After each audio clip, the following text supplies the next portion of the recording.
So recently, Riot pulled a rather unexpected move and added Norra into Legends of Runeterra. For those of you unaware, Norra is Yumi's master, the original owner, as far as we know, of the Book of Thresholds, and the driving point behind our Fae Cat's entire story. Norra mysteriously vanished from her library one day, leaving Yumi to travel across Runeterra in pursuit of her owner. In essence, Norra is a lot like Senna, Kaiza, or Yone, a background character in someone else's story who's been promoted into a champion. The kicker here is that Norra is not being added to League of Legends, at least for the foreseeable future. No, she is a champion presently exclusive to the card game, which has officially set the precedent for LoR to create its own champion cards separate from the main League of Legends roster.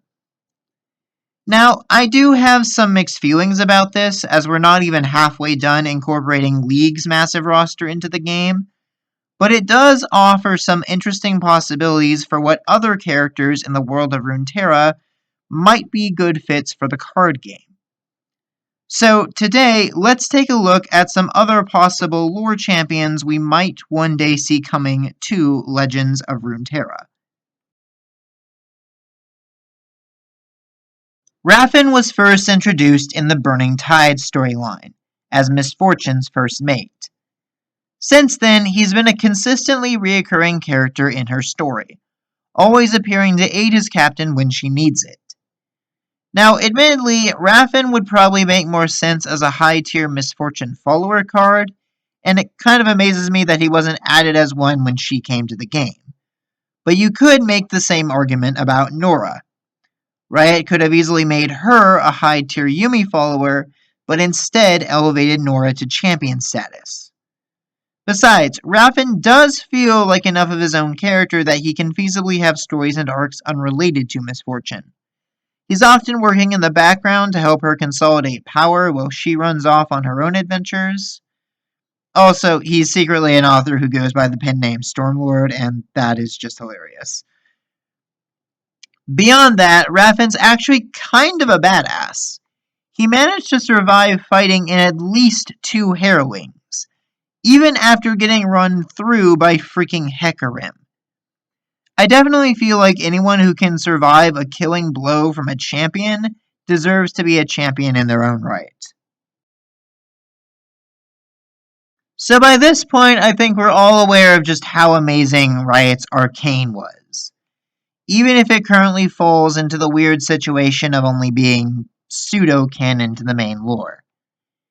In addition to giving us the backstories of various Piltover and Zaunite champions, again, even if they are slightly contradictory to the bios, Arcane also introduced us to a colorful cast of new characters that are definitely on par with some of the members of League's roster.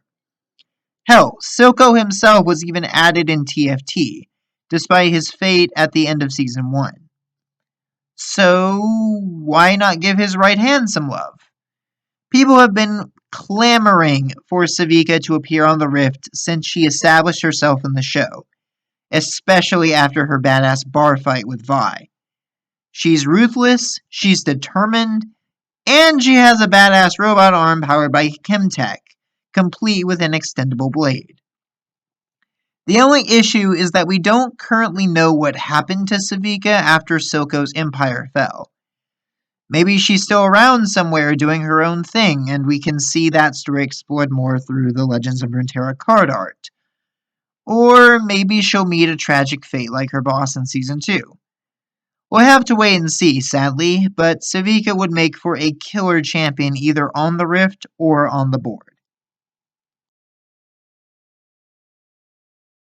Much like Yumi, Ezreal's quest began in search of someone who was missing.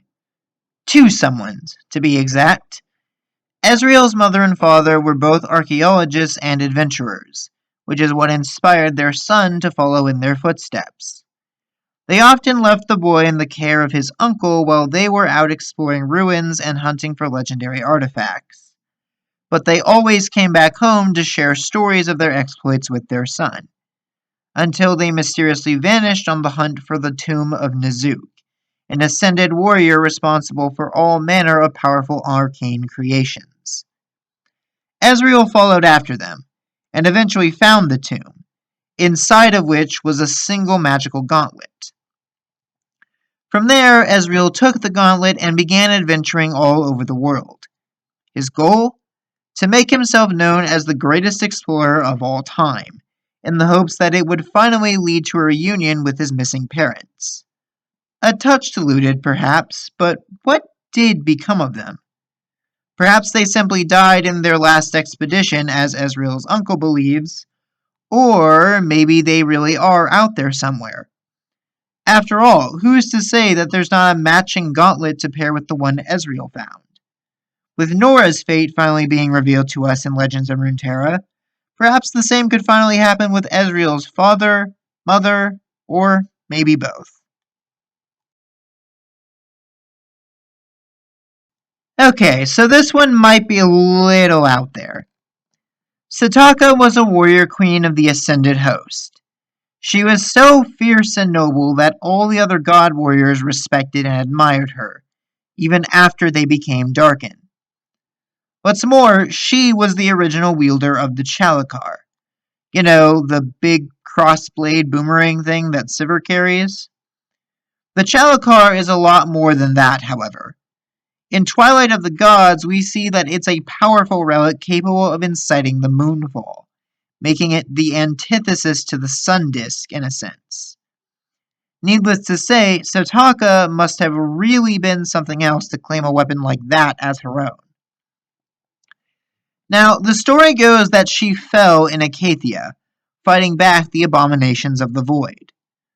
But, of course, League has a habit of bringing characters back from the dead more often than it kills them off, and I'm not the first person to pitch the idea of a void-corrupted Sitaka as a champion. That said, there's also another possibility you could go with. Legends of Runeterra isn't afraid to go back in time with some of its cards.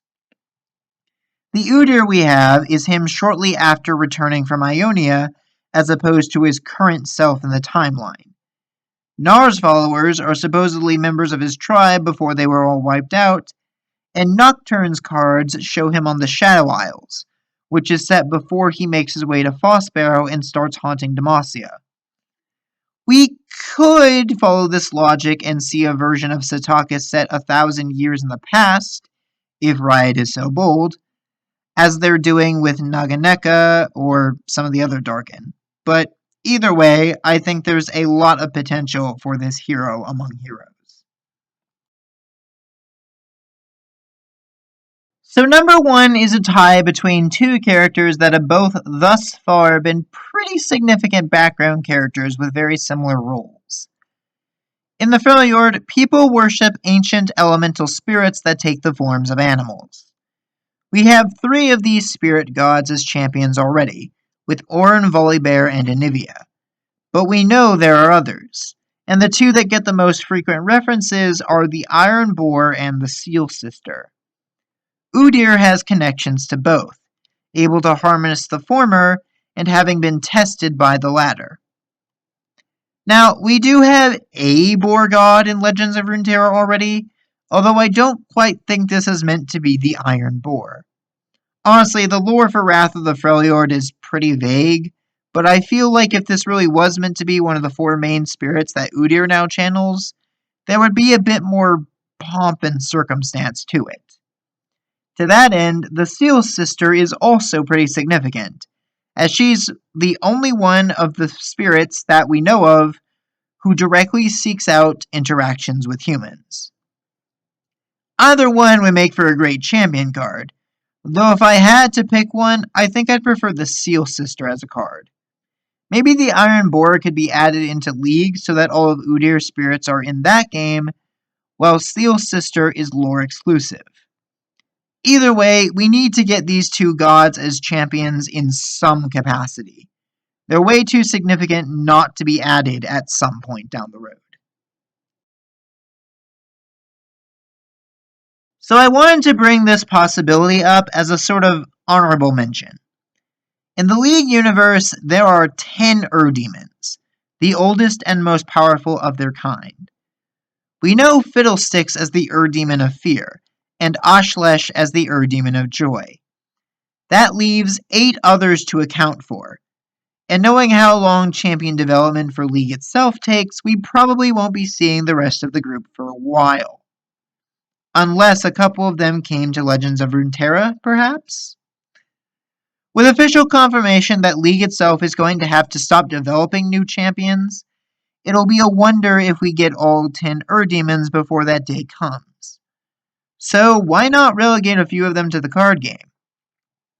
Sure, you could just make a couple of them into Fiddlesticks followers, but that might feel a little cheap given how significant these entities are meant to be. So yeah, bring in some of the 10 kings, right? What have you got to lose? And that was my list. What do you all think? What characters from the broader League narrative would you like to see brought in as champions? Leave your thoughts and comments down below, and I'll see you all next time.